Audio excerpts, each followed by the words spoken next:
దేవుని వాక్యాన్ని చదువుకుందాం.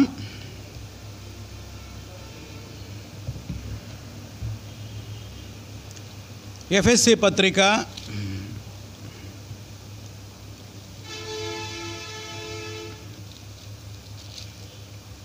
4వ అధ్యాయము.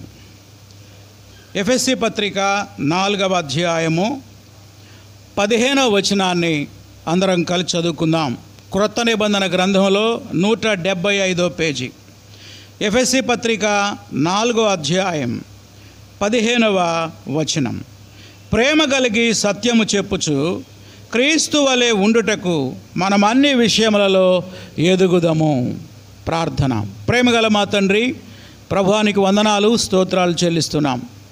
ఈ ఉదయకాల సమయంలో నిన్ను స్తుతించి ఆరాధించే భాగ్యం మీరు మాకు దయచేశారు.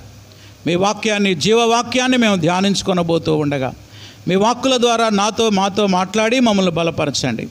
మేము ఈ లోకంలో ఏ రీతిగా జీవించాలో, ఏ రీతిగా నిన్ను మహిమపరచాలో మీరు మాకు నేర్పించండి.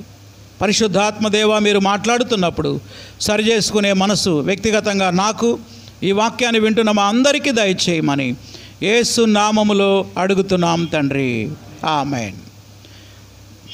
ప్రభునందు ప్రియమైన సహోదరి సహోదరులారా, దేవుని నమ్ముకొని మారు మనసు పొందిన తరువాత మనం పసిపిల్లలతో సమానమని బైబిల్ చెప్తా ఉంది.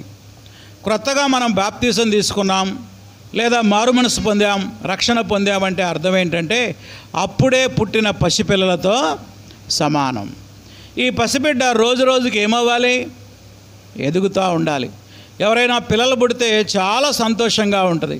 వాళ్ళు బందాడుతూ ఉంటే ఇంకా సంతోషంగా ఉంటుంది. 5 ఏళ్ళైనా బందాడుతూ ఉంటే చెప్పండి, సంతోషంగా ఉంటుందా? చాలా బాధ అనిపిస్తుంది. ఈ లోకంలో తల్లిదండ్రులుగా మనకు పుట్టిన పిల్లలు ఎదగాలని కోరుకుంటాం. అలాగే దేవుడు కూడా ఆయన నమ్ముకున్న విశ్వాసులమైన మనం, ఆయన పిల్లలమైన మనము దేవునిలో రోజు రోజుకి ఎదగాలని దేవుడు కోరుకుంటా ఉన్నాడు. ఎలా ఎదగాలి? ఏ విషయంలో ఎదగాలి? ఎలా ఎదగాలో ఎఫెసీ పత్రిక 4వ అధ్యాయం 15వ వచనంలో పౌలు చెప్పాడు. మరోసారి చదువుతాను చూడండి. ప్రేమ కలిగి సత్యము చెప్పుచు క్రీస్తు వలె ఉండుటకు. రెడ్ పెన్నుతో అండర్లైన్ చేయండి ఆ మాటని. ఆ మాట ఏంటి ఒకసారి చెప్పండి. క్రీస్తు వలె ఉండుటకు. క్రీస్తు వలె ఉండుటకు మనం అన్ని విషయాలలో ఎదగాలి. ఎన్ని విషయాల్లో? కొన్ని కాదు. కొంతమంది కొన్నిట్లో ఎదుగుతారు, కొన్నిట్లో ఎదగరు. పుట్టిన బిడ్డకి శరీరంలో అన్ని అవయవాలు ఏర్పడ్డాయి. ఎదిగే కొంది ఎన్ని అవయవాలు ఎదుగుతూ ఉంటాయి? అన్ని అవయవాలు ఎదుగుతూ ఉంటాయి. కేవలం చెయ్యి ఒక్కటే ఎదుగుతూ ఉందనుకోండి, చూడగలం అసలు? అది సరైన ఎదుగుదల కాదు. కేవలం ముక్కు ఒక్కటే ఎదుగుతూ ఉంటే సరైన ఎదుగుదల కాదు. లేకపోతే చెవి ఒక్కటే ఎదుగుతూ ఉంటే అది ఎంత లావున అయిపోయిద్ది అన్నమాట. అది ఎదుగుదల కాదు. దేవుని బిడ్డలమైన మనము అన్ని విషయాలలో ఎదగాలి. ఎవరిలాగా ఉండటానికి? క్రీస్తు వలె ఉండుటకు. ఈరోజు ఉదయకాల సమయంలో మనం ధ్యానించబోయే అంశం పేరేంటంటే ఫుట్ స్టెప్స్ ఆఫ్ జీసస్. యేసు యొక్క అడుగు జాడలు. రాసుకునే అలవాటు ఉన్నవారు హెడ్డింగ్ పెట్టుకోండి. యేసు యొక్క అడుగు జాడలు. ఎలా ఎదగాలి మనం? ఏ స్థితికి మనం ఎదగాలంటే యేసు క్రీస్తు వలె ఉండుటకు మనం ఎదగాలి. అది మన లక్ష్యం, మన గమ్యం, మన గోల్. ఎవరు? ప్రభు అయిన యేసుక్రీస్తు. చాలామంది పాస్టర్ గారిని పెట్టుకుంటారు, పాస్టమ్మ గారిని పెట్టుకుంటారు, లేదా ఒక పెద్ద ఆయన్ని పెట్టుకుంటారు, ఒక పెద్ద ఆవిడని పెట్టుకుంటారు. వాళ్ళలాగా ఎదగాలి, వీళ్ళలాగా ఎదగాలి. వీళ్ళందరూ కూడా మనుషులేనండి.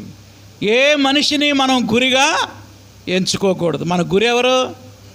ప్రభు అయిన యేసుక్రీస్తు. అందుకనే పౌలు గారు రాశాడు, క్రీస్తు వలె ఉండుటకు మనం అన్ని విషయాలలో ఎదగాలని దేవుని వాక్యం సెలవిస్తూ ఉంది. ఈరోజు ఈ ప్రసంగ టైటిల్ ఏంటి చెప్పండి? యేసు యొక్క అడుగు జాడలు. Footsteps of Jesus. మారు మనసు పొందిన ప్రతి విశ్వాసి యేసుక్రీస్తులాగా మారాలని త్రియేక దేవుడు కోరుకుంటున్నాడు. మళ్ళొకసారి చెప్తా. మారు మనసు పొందిన ప్రతి విశ్వాసి ఎవరిలాగా మారాలని? యేసుక్రీస్తులాగా మారాలని త్రియేక దేవుడు కోరుకుంటున్నాడు. త్రియేక దేవుడు అంటే ఎవరు? తండ్రి అయిన దేవుడు, కుమారుడైన దేవుడు, పరిశుద్ధాత్మ దేవుడు. మొట్టమొదటిగా తండ్రి అయిన దేవుని కోరిక ఏంటో మనం చూద్దాం. రోమాపత్రిక 8వ అధ్యాయము 28, 29 వచనాలు. రోమాపత్రిక 8వ అధ్యాయము 28, 29 వచనాలు. దేవుని ప్రేమించు వారికి అనగా ఆయన సంకల్పం చొప్పున పిలువబడిన వారికి మేలు కలుగుటకై సమస్తము సమకూడి జరుగుచున్నవని ఎరుగుదుము. ఇప్పుడు నేను చదువుతున్నా వినండి. 29వ వచనం. సమస్తము ఆయన బిడ్డలకి మేలు కొరకే జరిగిస్తాడంట. ఏమిటా మేలు? 29వ వచనం. ఎందుకనగా తన కుమారుడు అనేక సహోదరుల్లో జ్యేష్ఠుడగునట్లు దేవుడు ఎవరిని ముందుగా ఎరిగెనో, ఇప్పుడు పెన్నుతో అండర్లైన్ చేసుకోండి, వారు తన కుమారునితో సారూప్యము గలవారగుటకు వారిని ముందుగా నిర్ణయించాను. మన జీవితంలో దేవుడు అనుమతించే ప్రతి శోధన, ప్రతి ఇరుకు, ఇబ్బంది ద్వారా మనలో మార్పు రావాలి. ఎలాంటి మార్పు రావాలి?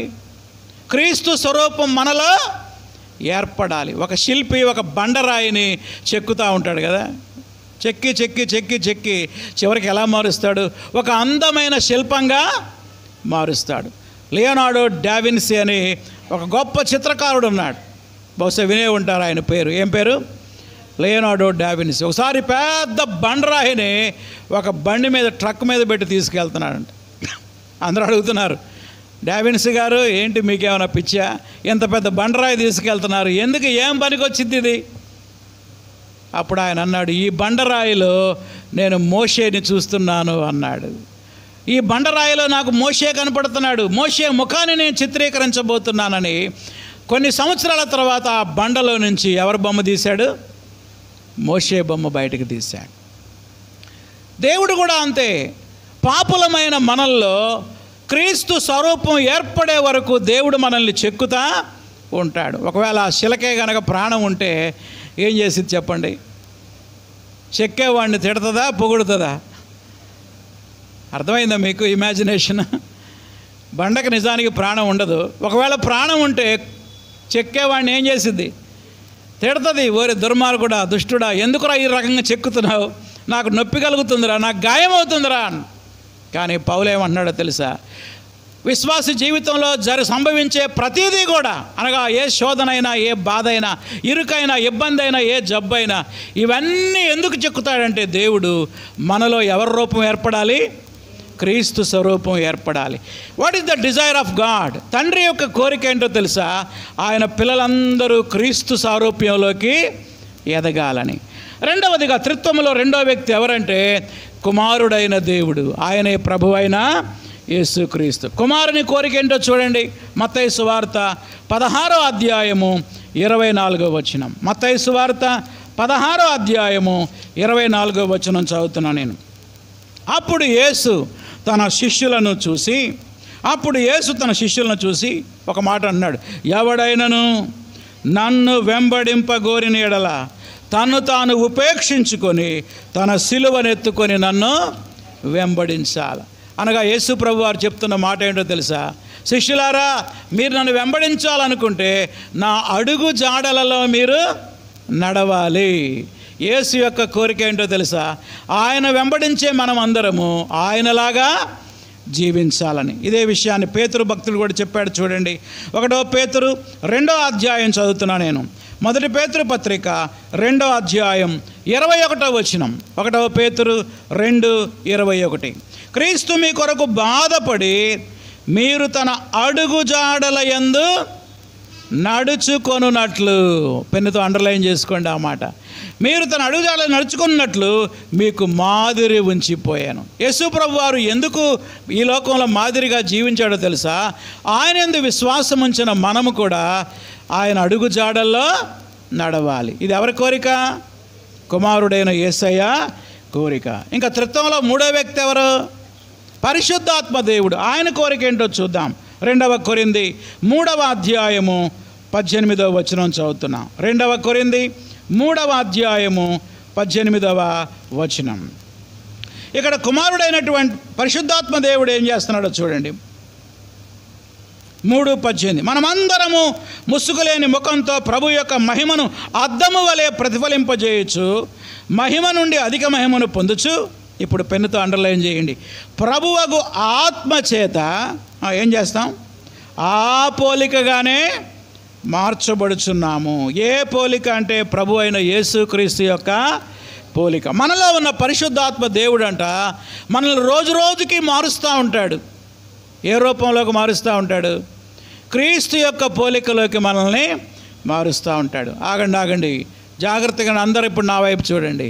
ఈ వాక్యాన్ని బోధిస్తున్న నేను కానీ, వింటున్న మీ అందరు కానీ, యూట్యూబ్లో వింటున్న మీరు కానీ, మనందరం ఎవరి పోలికలోకి మారాలి? క్రీస్తు యొక్క పోలికలోకి మారాలి. నాలో క్రీస్తు యొక్క పోలిక పరిపూర్ణంగా వచ్చింది అన్నవాళ్ళు ఎవరైనా ఉన్నారా ఇక్కడ? ఎవ్వరు లేరు. క్రీస్తు పోలికలో రోజు రోజుకి మనం ఎదుగుతూ ఉండాలి. మారు మనసు పొందిన కొత్తలో నువ్వు ఎలా ఉన్నావో ఇప్పుడు అలా ఉండకూడదు. బాప్తిసం పొందకముందు నువ్వు ఎలా ఉన్నావో ఇప్పుడు అలా ఉండకూడదు. We should follow the footsteps of Jesus. యేసు యొక్క అడుగు జాడల్లో మనము నడవాలి.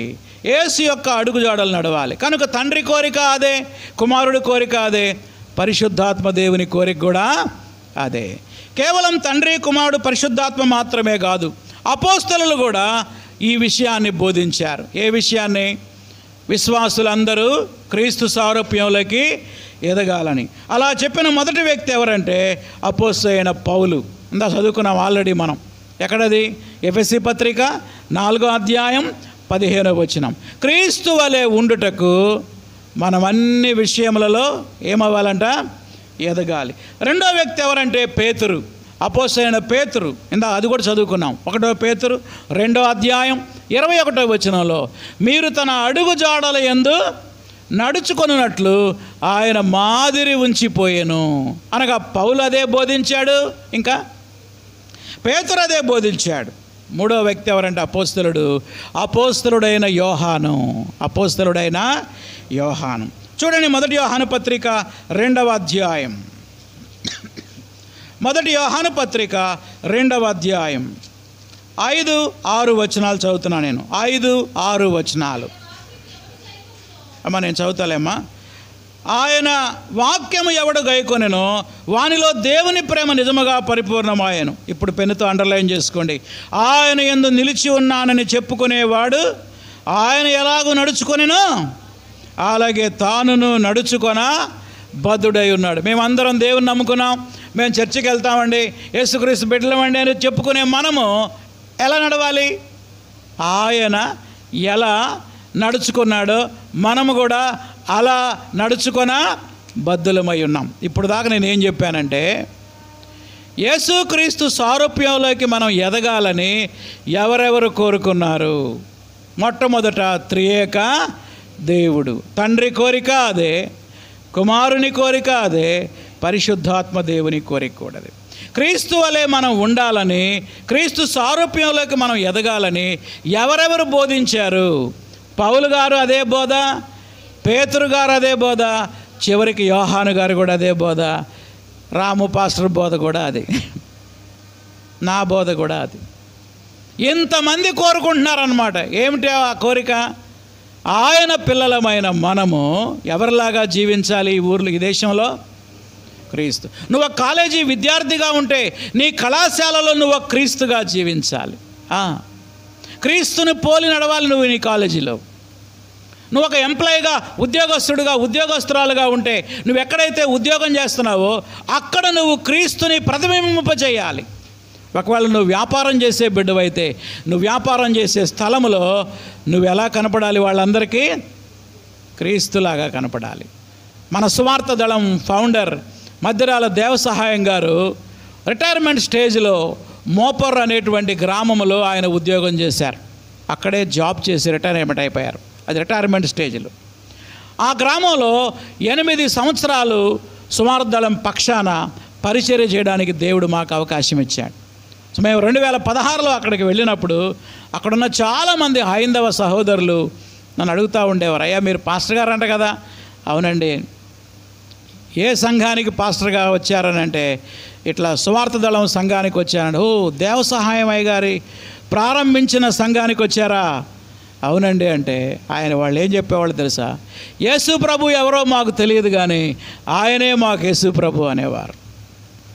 ఎంత గొప్ప సాక్ష్యం అండి. అంటే ఆయన అక్కడ పనిచేసిన దినాల్లో ఎలా జీవించాడు? ఆయన సబ్ రిజిస్ట్రార్గా ఉద్యోగం చేసుకుంటూ ఎక్కడ ఒక్క రూపాయి కూడా లంచం తీసుకోలేదు ఆయన.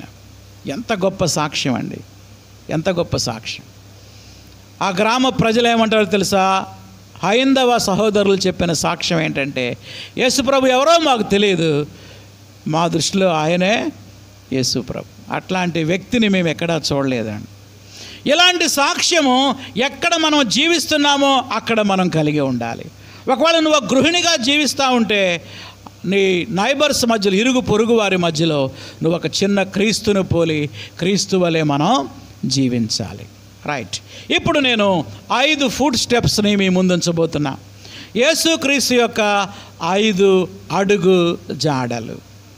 ఎన్ని అడుగులు? 5. ఒక్కొక్క అడుగులో అడుగు వేసుకుంటూ మనం ఆత్మీయంగా రోజు రోజుకి ఎదగాలి. ఎవరిలాగా ఎదగాలి? ప్రభు అయిన యేసుక్రీస్తునే గురిగా ఎంచుకోవాలి. నేను మళ్ళా చెప్తున్నా, ఏ వ్యక్తిని గురిగా ఎంచుకోకూడదు. ఒక పాస్టర్ గారిని గురిగా ఎంచుకున్నాడు. తీరా చూస్తే ఆయన అంటాడు, మా పాస్టర్ గారు 5 లక్షల కట్నం తీసుకున్నాడండి, నేను తీసుకుంటే తప్పేముంది అంటున్నాడు. అంటే ఆయన గురి ఎవరు? యేసు కాదు. ఎవరు? ఆయన పాస్టర్ గారిని గురిగా పెట్టుకున్నాడు. ఆయన తప్పు చేశాడు కాబట్టి ఈయన కూడా తప్పు చేశాడు. అందుకే నేను అంటాను, ఏ వ్యక్తిని గురిగా పెట్టుకోవద్దు. మన గురి, మన లక్ష్యం, మన గమ్యం ప్రభు అయిన యేసుక్రీస్తు. ప్రియులారా, యేసుక్రీస్తు యొక్క 5 అడుగు జాడల్ని మనం వెంబడించాలని దేవుని వాక్యం చెప్తా ఉంది. ఆ 5ని వివరించి నేను ముగిస్తాను. మొట్టమొదటి అడుగు జాడ ఏంటంటే పరిశుద్ధ జీవితం. ఏంటి మొట్టమొదటిది? పరిశుద్ధ జీవితం. Holiness. The first food step is the holiness. ఎక్కడుంది ఈ మాట చూడండి. పేతురు రాసిన మొదటి పత్రిక 1వ అధ్యాయం 14 నుండి 16 వచనాలు నేను చదువుతున్నా, దయచేసి చూడండి. 1వ పేతురు పత్రిక 1వ అధ్యాయం 14 నుండి 16 వచనాలు. నేను పరిశుద్ధుడనై ఉన్నాను గనుక మీరును పరిశుద్ధులై ఉండుడని వ్రాయబడి ఉన్నది. కాగా మీరు విధేయులకు పిల్లలై మీ పూర్వపు అజ్ఞాన దశలో మీకున్న ఆశలు అనుసరించి ప్రవర్తింపక మిమ్మల్ని పిలిచిన వాడు పరిశుద్ధుడై ఉన్న ప్రకారము మీరును సమస్త ప్రవర్తన యందు పరిశుద్ధులై ఉండుడి. ప్రభు అయిన యేసుక్రీస్తు వారు ఈ లోకంలో ఎలా జీవించారు? పరిశుద్ధముగా ఆయన జీవించాడు. ఆయన పరిశుద్ధంగా జన్మించాడు, పరిశుద్ధంగా జీవించాడు. ఆయన జన్మలో పరిశుద్ధత ఉంది, ఆయన జీవితంలో కూడా పరిశుద్ధత ఉంది. ఆయన రోమా వీధుల్లో, ఆ యెరూషలేము వీధుల్లో నడుస్తూ శాస్త్రుల్ని, పరిసయ్యుల్ని సవాలు చేశాడు. ఏమన్నా తెలుసా? నాలో పాపం ఉన్నదని మీలో ఎవరైనా చెప్పగలరా అని ఛాలెంజ్ చేశాడు. ఎక్కడో చూడండి, యోహాను సువార్త 8వ అధ్యాయంలో ఈ ఛాలెంజ్ని మనం చూడవచ్చు. యోహాను సువార్త 8వ అధ్యాయం 46వ వచనం చదువుతున్నా. 8:46. నాయందు పాపమున్నదని మీలో ఎవడు స్థాపించును? ఒకవేళ ఈ మాట ఆ రోడ్డు మీద నిలబడి మనం అంటే, అక్కడ నేను నిలబడి నాలో పాపం ఉన్నదని మీరు ఎవరైనా చెప్పగలరా అంటే, ఇదిగో నా వైపు చూడండి, అందరూ ఒకసారి ఇన్ని పాపాలు చూపిస్తారు మనలో. అలా ఛాలెంజ్ చేసే దమ్ము, ధైర్యం మనకున్నదా? అలాంటి దమ్ము, ధైర్యం ఉన్న ఏకైక వ్యక్తి మన ప్రభు అయిన యేసుక్రీస్తు, మన గురువైన యేసుక్రీస్తు. ఆయన ఈ లోకంలో భయంకరమైన మనుషుల మధ్య జీవించాడు, కానీ ఆయన పాపము చేయలేదు. హెబ్రీ పత్రిక 4వ అధ్యాయం 15వ వచనంలో కూడా ఈ సత్యాన్ని మనం చూడవచ్చు. బైబిల్ తీసి చూడండి.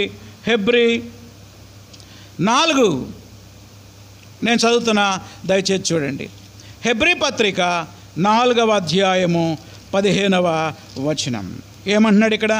మన ప్రధాన యాజకుడు మన బలహీనతలందు మనతో సహానుభవం లేనివాడు కాడు, కానీ సమస్త విషయాలలో మన వలె శోధింపబడినను పాపము లేనివాడుగా ఉండెను. దేవునికి స్తోత్రము కలుగునుగాక. నీకెన్ని శోధనలు వచ్చినాయో, నాకెన్ని శోధనలు వచ్చినాయో, అన్ని శోధనలు వచ్చినాయి అంట. ఎవరికి? యేసయ్యకి. మీరు పాయింట్అవుట్ చేయొచ్చు, ఆయన దేవుడు కదండి అని అనుకోవచ్చు. ఆయన ఈ భూమి మీద నివసించిన దినాల్లో 100% దైవ స్వభావం ఉన్నది, 100% మానవ స్వభావం ఆయనలో ఉన్నది. అందుకే ఆయన ఏమంటారో తెలుసా? దైవ మానవుడు అంటారు క్రిస్టాలజీలో. క్రీస్తు శాస్త్రం అనేటువంటి వేదాంత సబ్జెక్ట్లో ఆయనకు ఏం పేరు అంటే దైవ మానవుడు. ఆయన ఒకే సమయంలో దేవుడిగా ఉన్నాడు మరియు మానవుడిగా ఉన్నాడు కాబట్టి ఆయనకి దాహం వేసింది, మానవుడిగా ఉన్నాడు కాబట్టి ఆయనకి అలసిపోయి నిద్రపోయాడు, మానవుడిగా ఉన్నాడు కాబట్టి ఆయన బాధపడ్డాడు, ఏడ్చాడు. ఇవన్నీ ఎవరి లక్షణాలు? మానవ లక్షణాలు. కనుక ఆయన శోధింపబడి పాపము చేయలేదు.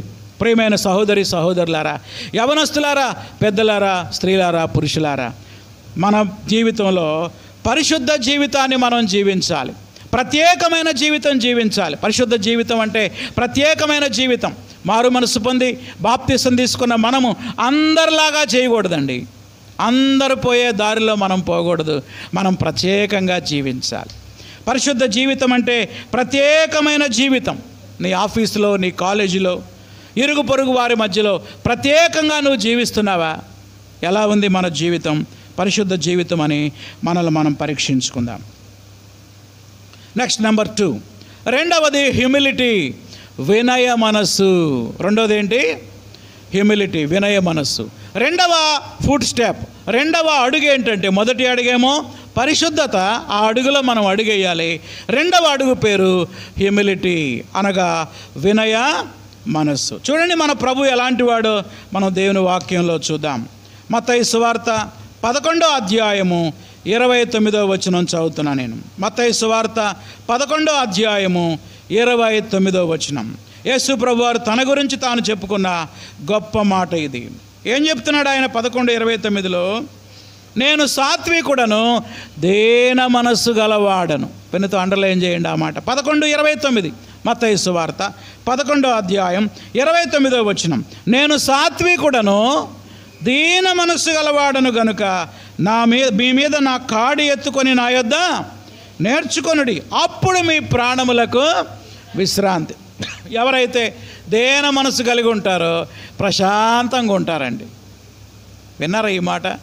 ప్రశాంతంగా నిద్రపోయేది ఎవరు? దేన మనసు కలిగాను. ఓ ఫంక్షన్కి వెళ్ళావు ఉదాహరణకి, అక్కడ కొంతమంది కనబడి కూడా నిన్ను పలకరీలా. అహం ఉందనుకో, నన్ను చూసి కూడా వాళ్ళు పలకరీలేదని రాత్రి మంచం ఎక్కితే నిద్ర పట్టిద్దా? నీకు నిద్ర పట్టదు. అదే నీకు దేన మనసు ఉందనుకోండి, నాదేముందిలే అనుకున్నావు అనుకో, హాయిగా నిద్రపోతా. ఇప్పుడు చెప్పండి, గర్విష్ఠులకు విశ్రాంత, దేన మనసు గల వారికి విశ్రాంత? మనకు నిద్ర పడతలా. ఎందుకంటే మనం ఏం చూస్తున్నామో తెలుసా? నన్ను ఎవరు పట్టించుకోవట్లేదు, నాకు విలువ కావాలి, అసలు నేనంటే ఏంటో వాళ్ళకేం అర్థం కావట్లేదు, నేనంటే ఏంటో ఒకరోజు చూపిస్తా అంటున్నా. అది దేన మనసా? అతిశయమా? అతిశయం. దేవుని బిడ్డలారా, దేవుని బిడ్డలమైన మనం దేన మనసు కలిగి ఉండాలి. ఇదే విషయాన్ని పౌలు గారు కూడా రాశారు. ఫిలిప్పీ పత్రికలో పౌలు ఇస్తున్న హెచ్చరిక ఏంటో మనం చూద్దాం. ఫిలిప్పీలకు రాసిన పత్రిక 2వ అధ్యాయం 5వ వచనం చదువుతున్నా. ఫిలిప్పీ పత్రిక 2వ అధ్యాయం 5వ వచనం. క్రీస్తు యేసునకు కలిగిన ఈ మనస్సు మీరును కలిగి ఉండుడి. ఇలాంటి వాక్యాలు చదువుతున్నప్పుడు ఈ మనస్సు అన్నాడు. ఈ మనసు అంటే ఏ మనసు అని ప్రశ్న వేసుకోవాలి. ఏ మనసు? పైనందు చూడండి 3వ వచనం. కక్ష చేతనైనను వృధాతిశయము చేతనైనను ఏమీ చేయక వినయమైన మనస్సు గలవారై. అండర్లైన్ చేసుకోండి. ఏ మనస్సు? చెప్పండి, అందరు గట్టిగా చెప్పండి, అందరు చెప్పండి, వెనకమాలలో కూడా చెప్పండి. వినయ మనస్సు. వినపడుతుందా వెనకోళ్ళకి? ఏ మనసు? వినయ మనస్సు. ఈ వినయ మనస్సు కలిగి ఉండాలండి. క్రీస్తు యేసునకు కలిగిన ఈ వినయ మనస్సు మీరును కలిగి ఉండండి. ఏమిటి ఆయన వినయ మనస్సు? ఎగ్జాంపుల్ చెప్తున్నాడు. ఏమిటి ఆయన వినయ మనస్సు? 6వ వచనం. ఆయన దేవుని స్వరూపము గలవాడై ఉండి దేవునితో సమానంగా ఉడుట విడిచిపెట్టకూడని భాగ్యమని ఎంచుకోలేదు, కానీ మనుషుల పోలికగా పుట్టాడు, దాసుని స్వరూపము ధరించుకున్నాడు, చివరికి తను తాను రిక్తునిగా చేసుకున్నాడు. ఎంతగా తగ్గించుకున్నాడో చూడండి. దేన మనసు అంటే తగ్గించుకునే మనసు. భార్యాభర్తల మధ్య సమాధానం రావాలంటే ఏ మనసు రావాలి ఇద్దరికీ? చెప్పండి. దేన మనస్సు. భార్య ఎదుట భర్త తగ్గించుకోవాలి, భర్త ఎదుట భార్య తగ్గించుకోవాలి, పిల్లలు కూడా ఒకరి ఎట్లా ఒకరు తగ్గించుకోవాలి. అత్తగారి ముందు కోడలు తగ్గించుకోవాలి, కోడల ముందు అత్తగారు కూడా తగ్గించుకోవాలి. నన్ను ఎంత మాట అంటుందా, దాని సంగతి తేలుతా అంటుంది. మొన్న ఒక ఆమె అంటుంది, ఒక కోడలు, రేపు మంచాన పడిద్దిగా అప్పుడు చూస్తా దాని సంగతి అంటుంది. ఇప్పుడు నన్ను హింస పెడుతుంది, రేపు దాన్ని నేను హింస పెడతా అంటే ఏంటి చెప్పండి? ఇది వినయమా, గర్వమా, పగ, ప్రతీకారం అన్నమాట. ప్రతీకార వాంఛ. జాగ్రత్త ప్రియులారా. కుటుంబంలో సమాధానం రావాలి అంటే ఏ మనసు ఉండాలి మనందరికీ? వినయ మనసు. వినయ మనసు చిన్నవాళ్ళకే కాదు. చాలామంది బోధ ఏంటంటే చిన్నవాళ్ళు పెద్దవాళ్ళ దగ్గర తగ్గించుకోవాలి. బైబిల్ ఏం చెప్తుందో తెలుసా? పెద్దవాళ్ళు కూడా తాము ఏం చేసుకోవాలి? తగ్గించుకో. అందరికంటే పెద్ద అన్నెవరు? ప్రభు అయినా యేసుక్రీస్తు. ఆయనే తాను తగ్గించుకుంటే నువ్వెవరివి, నేనెవరి, నేనెంత, నువ్వెంత, మనం ఎంత అండి? మనం చిన్నవాళ్ళ దగ్గర కూడా తగ్గించుకోవాలి, మనల్ని మనం తగ్గించుకోవాలి. అది ప్రియమైన దేవుని బిడ్డలారా, ఎలా ఉంది మన హ్యూమిలిటీ, ఎలా ఉంది మన తగ్గింపు? ప్రభు అయిన యేసుక్రీస్తు వారు తాను అప్పగింపబడడానికి ముందు రాత్రి ప్రభురాత్రి భోజనం జరిగినప్పుడు ఆయన ఏం చేశాడో తెలుసా? ఆ వరుసలో లేచి నిలబడి తువాలు చుట్టుకొని 12 మంది శిష్యుల కాళ్ళు కడిగాడు. ఎంత వినయం అండి, ఎంత వినయం! ఉందా అలాంటి వినయం? ఆ అడుగు జాడల మన నడవాలి. అలాంటి వినయ మనసీమని ప్రార్థన చేసుకోవాలి. కొంతమంది ప్రార్థనలో తగ్గించుకుంటారు కానీ ఇంటి దగ్గర తగ్గించుకోరు. ప్రార్థనలో భలే ప్రార్థన చేస్తారు. సచ్చిన కుక్క లాంటిదయ్యా, పురుగుదయ్యా అని ఎడుతారు. ఎక్కడది? ప్రార్థనలో. ఇంటికి పదా పురుగు పులైద్ది అనమాట అక్కడ. ఇందాక పురుగు అన్నావు కదా అంటే అది దేవుడి దగ్గర పురుగుని, కానీ నీ ముందు ఎవరు నేను పులినండి. ఇది తగ్గింపేనా? ఇదేనా వినయం అంటే? వినయ మనసు అంటే ఏంటో తెలుసా? అందరి ఎదుట మనల్ని మనం తగ్గించుకోవాలి. నన్ను ఈ మాట అన్నారు, ఒక్కొక్కరు రెచ్చగొడతా ఉంటారు మనల్ని. నిన్నెంత మాట అన్నో తెలుసా? నన్ను అంటేనా అనగానే మనకు కూడా ఏమొస్తుంది? ఉద్రేకం వస్తుంది అనమాట. అప్పుడు చెప్పు అంటే అన్నారులే పాపం పెద్దది కదా అంట. చిన్నవాళ్ళు అన్నారను, చిన్నవాళ్ళు కదా పాపం తెలియదు. అదేండి వినయం అంటే. అది వినయం అంటే మనల్ని మనం తగ్గించుకోవాలి. యేసు ప్రభు వారి యొక్క అడుగుజాడలు నడవటంలో రెండవ విషయం ఏంటంటే హ్యూమిలిటీ. మనల్ని మనం తగ్గించుకో. ఈరోజు కుటుంబాల్లో సమాధానం లేకపోవడానికి కారణం ఏంటో తెలుసా? వినయ మనసు లేకపోవడమే. సంఘాల్లో సమాధానం లేకపోవడానికి కారణం ఏంటో తెలుసా? వినయ మనసు లేకపోవడమే. సంఘంలో ఐక్యత రావాలన్నా, సమాధానం రావాలన్నా ప్రతి ఒక్కరికి ఏ మనసు ఉండాలి? వినయ మనస్సు. ప్రభు అన్నాడు, నేను సాత్వికుణ్ణి, దీన మనసు గలవాడిని, నా కాడి ఎత్తుకొని నా యొద్ద మీరు నేర్చుకోనండి. మూడవది ప్రేమ. మూడవ స్టెప్ ఏంటంటే లవ్. మూడవ స్టెప్ ప్రేమ. యేసుక్రీస్తు ఈ లోకంలో ఉన్నప్పుడు ఎలా ప్రేమించాడో దేవుని వాక్యంలో చూద్దాం. యోహాను సువార్త 13వ అధ్యాయము 34వ వచనం. యోహాను సువార్త 13వ అధ్యాయం. బైబిల్ ఉన్నవారు తీర్చి చూడండి. 13లో 34వ వచనం. ప్రభు అంటున్నాడు శిష్యులతో, మీరు ఒకరినొకరు ప్రేమింపవలెనని మీకు క్రొత్త ఆజ్ఞ ఇచ్చుచున్నాను. యేసు ప్రభు వారు ఒక ఆజ్ఞ ఇస్తున్నాడంట. మీరు ఒకరినొకరు ప్రేమింపవలెనని మీకు క్రొత్త ఆజ్ఞ ఇస్తున్నాను. ఆజ్ఞ బాగానే ఉంది. ఏమిటి ఆజ్ఞ? ఒకరినొకరు ఏం చేయాలి? ప్రేమించుకోవాలి. ఏమన్నాడు చూడండి తర్వాత మాట, నేను మిమ్మల్ని ప్రేమించినట్లే మీరును ఒకరినొకరు ప్రేమించాలి. అనగా యేసు శిష్యులను ఎలా ప్రేమించాడో అలాగే శిష్యులే కూడా ఒకరినొకరు ఆ రీతిగా ప్రేమించుకోవాలి. ఆయన పిల్లలమైన మనం కూడా ఒకరినొకరు ప్రేమించుకోవాలి. ఎందుకని? మనకు మాదిరి ఎవరు? ప్రభు అయిన యేసుక్రీస్తు వారు. యేసుక్రీస్తు యొక్క ప్రేమ ఎలాంటిదో 13:1 ఉంది చూడండి. 13వ అధ్యాయం 1వ వచనం. యోహాను సువార్త 13వ అధ్యాయం 1వ వచనం. తాను ఈ లోకము నుండి తండ్రి యొద్దకు వెళ్ళవలసిన గడియ వచ్చనని యేసు పస్కా పండుగకు ముందే ఎరిగిన వాడై లోకములో ఉన్న తన వారిని ప్రేమించి, పెన్నుతో అండర్లైన్ చేయండి. ఆయన టైం అయిపోయింది, నేను వెళ్ళిపోయే టైం దగ్గరకు వచ్చిందని ఆయన అనుకున్నాడు. అనుకొని ఏం చేశాడంట? లోకములో ఉన్న తన వారిని ప్రేమించి. బైబిల్ చూస్తున్నారా అందరూ? నేను బైబిల్లో ఉన్న వచనం చదువుతున్నా. లోకంలో ఉన్న తన వారిని ప్రేమించి, అక్కడ ఫుల్ స్టాప్ ఉందా, కామా ఉందా? అందుకే బైబిల్ చూడమంది మిమ్మల్ని. కొన్నిసార్లు సెల్ ఫోన్లో ఫుల్ స్టాప్లు కామాలు మిస్ అవుతూ ఉంటాయి. బైబిల్లో కనుక చూస్తే క్లియర్ కనపడే, ప్రేమించి తర్వాత ఏం జరిగింది? వారిని అంతము వరకు ప్రేమించను. అది మన ప్రాబ్లం ఏంటంటే, మనం ప్రేమిస్తాం కానీ కొంచెం కాలం వచ్చి ఏమైపోతాం, ఆగిపోతాం. ఎప్పుడు దాకా ప్రేమించాడు ఆయన? Till the end. ఒక వ్యక్తిని ప్రేమిస్తాం ఎప్పుడు దాకా అంటే, వాళ్ళు ప్రేమించినంత వరకు మనం ప్రేమిస్తాం. ఎప్పుడైతే వాళ్ళు మనకు విరోధంగా తయారయ్యారని తెలిసిందో, ఇక ప్రేమ లేదు, ఏం లేదు, పట్టించుకోం అంతే. వింటున్నారా సోదరులారా? పట్టించుకోమండి వాళ్ళని. ఇదే నా క్రీస్తు ప్రేమ? చెప్పండి, ఇదే నా క్రీస్తు ప్రేమ?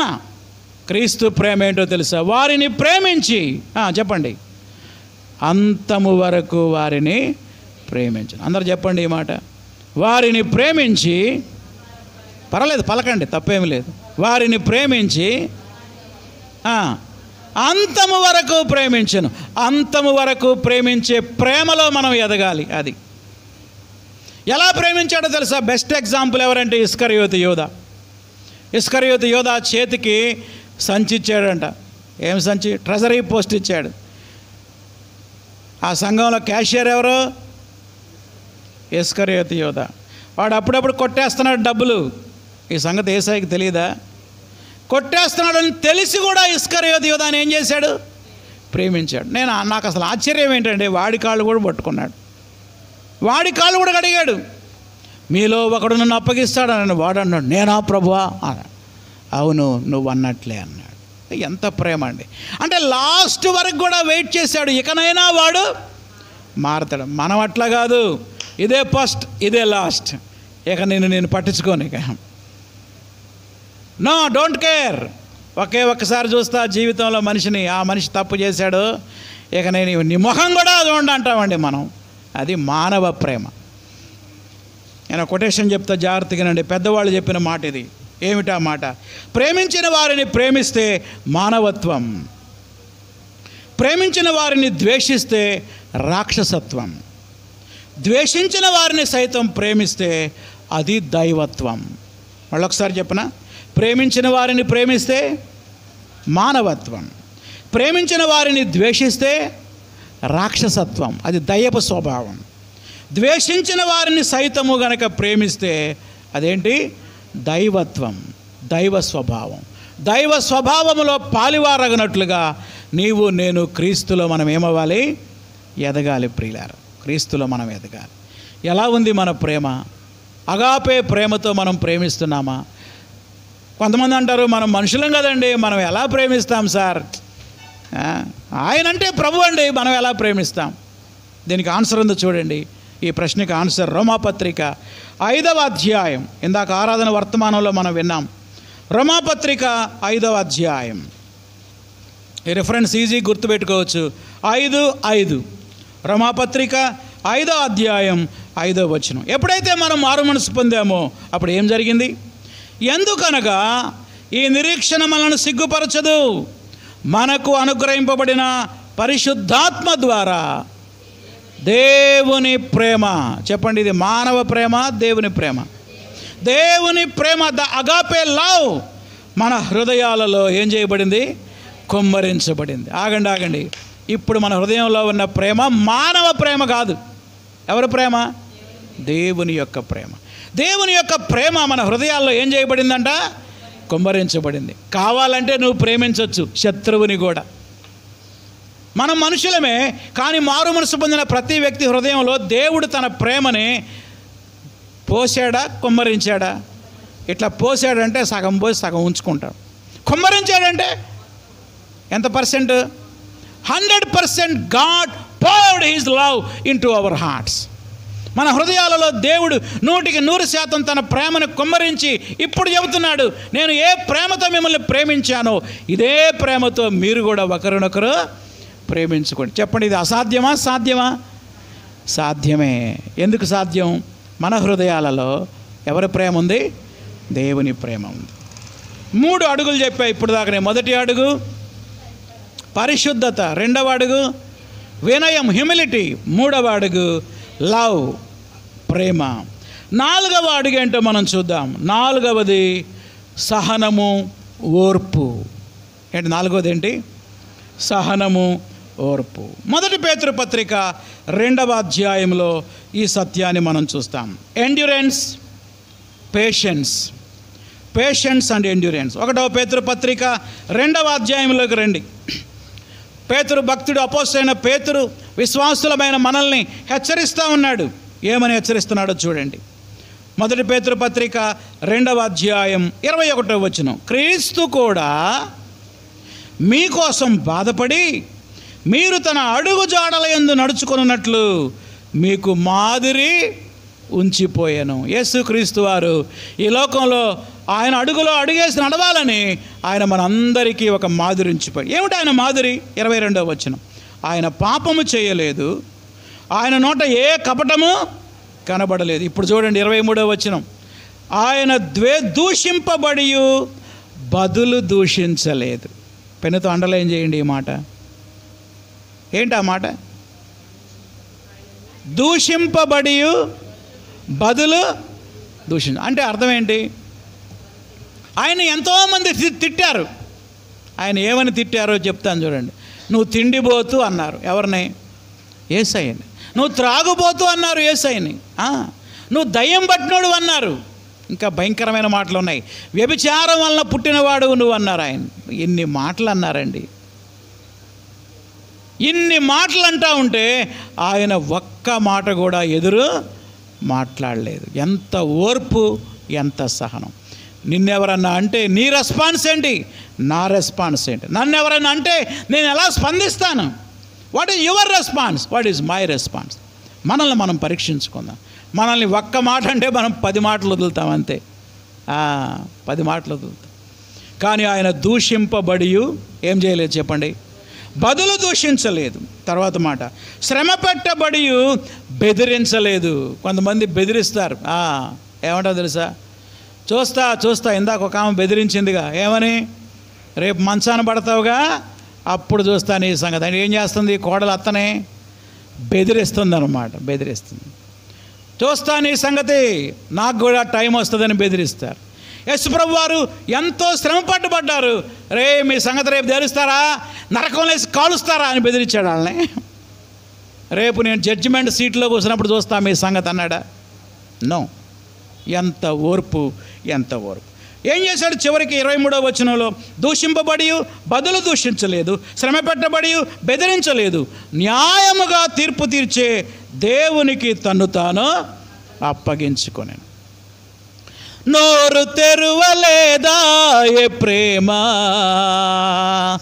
బదులు పలుకలేదా ఏ ప్రేమ,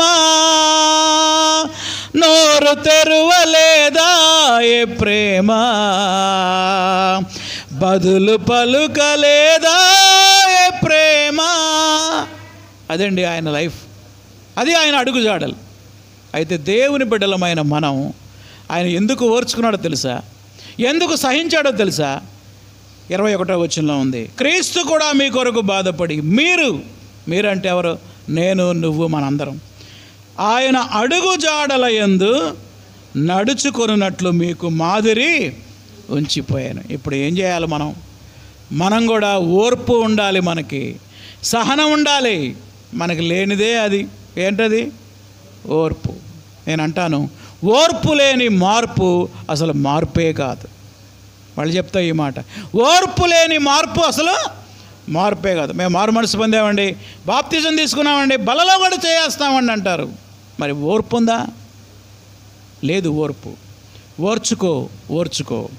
ఆంధ్ర క్రైస్తవ కీర్తనల పుస్తకంలో ఒక అద్భుతమైన పాట ఉంది ఓర్పు మీద. ఆ పాట పేరు రేగ త్వర పడకు.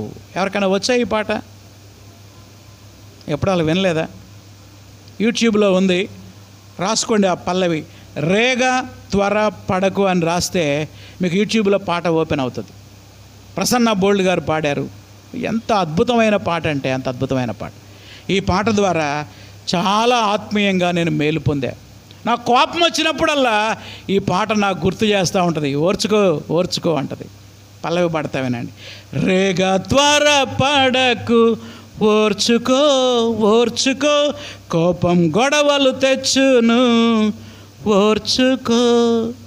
నీకన్యాయమైనను కన్నులెర్ర చేయకు, నీకన్యాయమైనను కన్నులెర్ర చేయకు, శాంతముందు మెప్పుడు ఓర్చుకో. ఈ పాట మనకేం చెప్తుంది? ఓర్చుకో. నీకు అన్యాయమైనా సరే కన్నులు ఎర్ర చేయబాకు. ఏం చేయాలి?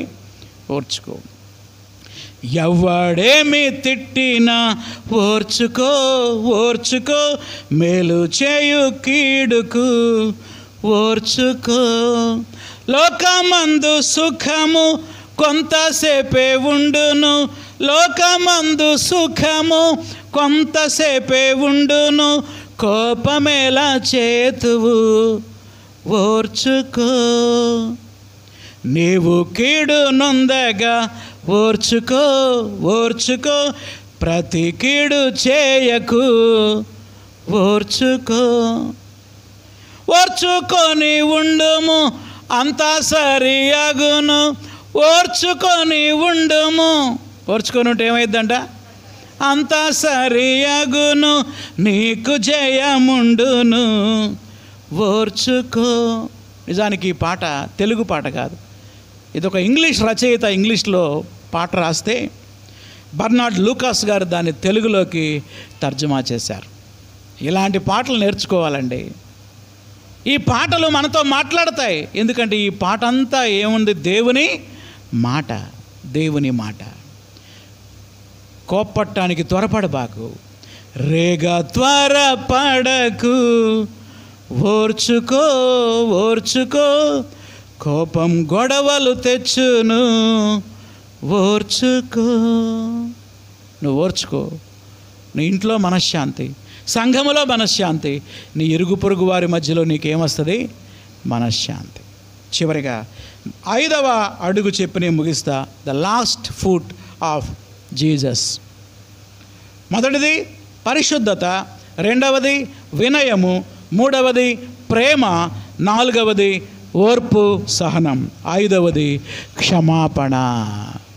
చాలా ప్రాముఖ్యమైనది. ఏంటది 5వది? క్షమాపణ. కొలస్సీ పత్రిక 3వ అధ్యాయంలో ఈ సత్యాన్ని మనం చూడవచ్చు. కొలస్సీ పత్రిక 3వ అధ్యాయం 13వ వచనం. కొలస్సీ 3:13. బైబిల్ చూస్తున్నారా? కొలస్సీ 3:13. ఎవడైనను తనకు హాని చేసనని ఒకడు అనుకొనిన ఎడల ఒకరినొకడు సహించుచు, ఒకరినొకడు ఏం చేయాలంట? క్షమించుడు. ఎందుకు క్షమించాలి? ఎవరైనా మనకు హాని చేస్తే మనం ఎందుకు క్షమించాలి? కొలస్సీ 3:13. కొలస్సీ 3:13. ఎవడైనను తనకు హాని చేస్తునని ఒకడు అనుకుని ఎడల ఒకరినొకడు సహించుచు, ఒకరినొకడు వై ఎందుకు? ఆన్సర్ చెప్పాడు. ప్రభువు మిమ్మును క్షమించినలాగున మీరును క్షమించుడి. మనం క్షమించడానికి ఒకే ఒక ఆధారం, ప్రభువు మనల్ని ఏం చేశాడు? క్షమించాడు. ప్రభు మనల్ని క్షమించకపోతే ఈ ఆలయంలో అడుగుపెట్టే అర్హత మనకు ఉందండి? ఆ గేటు దాటి లోపలికి వచ్చే అర్హత కూడా నాకు లేదు.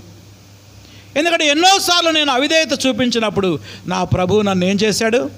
క్షమించాడు. నన్నేనా? మనందరిని క్షమించలేదా?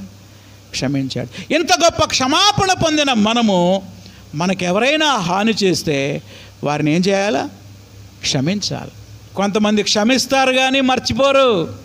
ఒక్కొక్క భార్య అంటది భర్తని, నువ్వు అన్న మాట జన్మ జన్మలకి నేను మర్చిపోను. దాచిపెట్టుకొని ఏం చేస్తారమ్మా? భర్తను క్షమించాలి, భార్యను క్షమించాలి, పిల్లల్ని క్షమించాలి, అత్తమామల్ని క్షమించాలి, ఆడబిడ్డల్ని క్షమించాలి. సంఘములో సహోదరులు ఎవరైనా ఒక మాట అంటే దాన్ని మర్చిపోవాలి, క్షమించాలి. గివ్ ఫర్గివ్, గెట్ ఫర్గెట్ అన్నాడు ఒక ఆయన. క్షమిస్తూనే ఉండు. క్షమించిన తర్వాత ఆ తప్పుని ఏం చేయాలి? పూర్తిగా మర్చిపో. మనకు అట్లా కాదు, ఆ మనిషి చూడగానే గుర్తొస్తుంది, వీళ్ళు ఏమా డేంజర్. అప్పుడు ఎంత చేశారు? 20 ఏళ్ల క్రితం ఏం చేశారు? 10 ఏళ్ల క్రితం ఏం చేశారు? అంటే మనం ఏం చేసాం? దాచిపెట్టుకున్నాం అన్నమాట. నో దాచిపెట్టుకోవద్దు. ఒకరినొకరు క్షమించుకుందాం. నేను ముగించబోతున్నా. What are the 5 footsteps of Jesus? రాసుకున్న నోట్సులు మూసేసి చెప్పగలరా? నా వైపు చూసి చెప్పగలరా? 1 పరిశుద్ధత అనే అడుగు. 2వది తగ్గింపు జీవితం, వినయ మనస్సు అనే అడుగు. 3వది ప్రేమ. ఏం ప్రేమ అది? మానవ ప్రేమ కాదు, దేవుని ప్రేమ. 4వది ఓర్పు, సహనం. చివరిగా 5వది క్షమాపణ. ప్రార్థన చేసుకుందాం. తల్ల వంచండి. 1 నిమిషం తల్ల వంచుదాం. వీలైతే మోకరించుదాం. ఎవరు కళ్ళు తెరవద్దు, అటు ఇటు చూడొద్దు. కొంతమంది ప్రార్థన అంటే బైబిల్ చదువుకుంటూ ఉంటారు. కాదు, బైబిల్ మూసి కళ్ళు మూసుకొని ప్రభువుతో మాట్లాడదాం. మనం ప్రభువు సూటిగా మాట్లాడాడు ఈరోజు నీతోటి. త్రియేక దేవుని కోరిక క్రీస్తు సారూప్యం మనలో ఏర్పడాలని ప్రార్థన చేద్దాం ప్రభు సన్నిధిలో. యేసయ్యా, నీలాంటి పరిశుద్ధత నాకు దయచేయి, నీలాంటి తగ్గింపు జీవితం నాకు దయచేయ, వినయ మనసు నాకు దయచేయి, నాలో ఉన్న అతిశయం, గర్వం విరవబట్టడానికి సహాయం చేయమని ప్రార్థన చేసుకుందాం. ఎవరు మౌనంగా ఉండొద్దండి, నోరు తెరవండి, ప్రార్థన చేయండి, ప్రభువుని అడగండి. యేసయ్యా, నీలాంటి ప్రేమ, అంతము వరకు ప్రేమించే ప్రేమ నాకు దయచేయి ప్రభువా. ఓర్పు నాకు లేదయ్యా, నువ్వెంత ఓర్చుకున్నావు. నువ్వు దూషింపబడి బదులు దూషించలేదయ్యా, శ్రమ పెట్టబడి బెదిరించలేదు నాయన. నీ ఓర్పు, సహనం నాకు దయచేయమని ప్రార్థన చేసుకుందాం ప్రభు సన్నిధిలో. క్షమించే మనసు నాకు దయచేయి. ప్రేమగల మా తండ్రి, నీ కుమారుడైన క్రీస్తు సారూప్యంలోకి మేము ఎదగాలని ఒక తండ్రిగా నీవు కోరుకున్నావు. బైబిల్ గ్రంథంలో అపోస్తలుల ద్వారా మీరు ఇచ్చిన గొప్ప హెచ్చరికలను బట్టి వందనాలు. యేసయ్య సారూప్యంలోకి మేము ఎదగడానికి మీరు మాకు సహాయం చేయండి నాయనా. మేము ఎక్కడ నివసిస్తే అక్కడ, ఎక్కడ ఉంటే అక్కడ నీ కొరకు క్రీస్తు వలె జీవించడానికి మాకు సహాయం చేయండి. క్రీస్తులో ఉన్న పరిశుద్ధత, క్రీస్తులో ఉన్న వినయం, క్రీస్తు చూపినటువంటి ఆ దైవికమైన ప్రేమ, ఆయన చూపిన ఓర్పు, సహనం, ఆయన చూపిన క్షమాపణ మీ బిడ్డలమైన మాకు దయచేయండి నాయన. ఆయన శిలువ మీద వేలాడుతూ కూడా ప్రార్థించాడు, తండ్రి వీరేమి చేయుచున్నారో వీరెరుగురు వీరిని క్షమించమని. అలాంటి క్షమించే హృదయం వ్యక్తిగతంగా నాకు, ఈ వాక్యాన్ని వింటున్న ప్రతి ఒక్కరికి మీరు దయచేయండి. క్రీస్తు వలె ఉండుటకు అన్ని విషయంలో మేము ఎదగడానికి మాకు సహాయం చేయండి దేవా. ఆత్మీయ మరగుజ్జుల్లాగా మేము ఉన్నాం, ఎదగని స్థితిలో ఉన్నాం ప్రభువా. అన్ని విషయాల్లో, ప్రతి విషయంలో ఈ అడుగు జాడల్లో నడుస్తూ నీ సారూప్యంలోకి ఎదిగే కృప మీరు మాకు అనుగ్రహించండి. ఈ వారమంతా మీ కృప, మీ కాపుదల మాకు దయచేయమని నజరేయుడైన యేసు నామములో అడుగుతున్నాం తండ్రి, ఆమేన్. ప్రభు యేసు రక్తమే జయం, అపవాది క్రియలకు లయం. ప్రభు యేసు రక్తమే జయం, అపవాది క్రియలకు లయం. ప్రభు యేసు రక్తమునకు సంపూర్ణ విజయం, అపవాది క్రియలకు అనంత నాశనం. హల్లెలూయా, స్తుతి స్తోత్రం, ఆమేన్. మన తండ్రి అయిన దేవుని ప్రేమ, ప్రభు అయిన యేసుక్రీస్తు కృప, పరిశుద్ధాత్మ అన్యోన్య సహవాసము, కాపుదల చేరివచ్చిన మనందరికీ సకల పరిశుద్ధులకు సదాకాలం తోడై ఉండునుగాక, ఆమేన్. అందరికీ వందనాలండి. యవనస్తుల కూడికుంటుంది, యవనస్తులు అందరూ ఉండాలని మనవి చేస్తున్నాం. మీరు వెళ్ళేటప్పుడు మన సహోదరి కుటుంబాన్ని దర్శించి పరామర్శించి వెళ్ళాలని మనవి చేస్తున్నాం. ఎవరైనా రోగులు, బలహీనులు ఉంటే ముందుకొచ్చి ప్రార్థన చేయించుకోండి. అందరికీ వందనాలు. God bless you. Thank you.